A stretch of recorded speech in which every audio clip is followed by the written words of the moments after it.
Jestem pani siostrzenicą. Wiem, kim jesteś. Urodziłaś się w Piaskach. Nazywasz się Ida Lebenstein. Nie powiedziały ci przez tyle lat.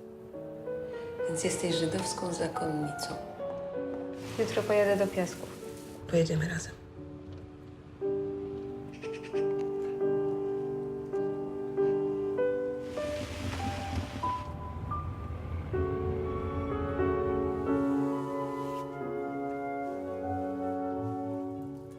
No i co tu robisz?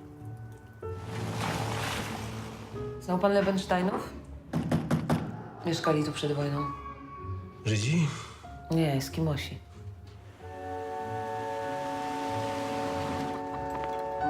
Oboje wiemy, do kogo należał ten dom.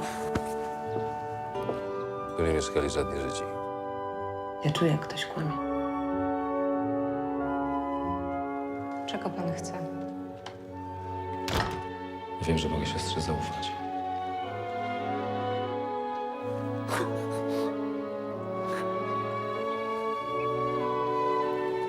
Co teraz?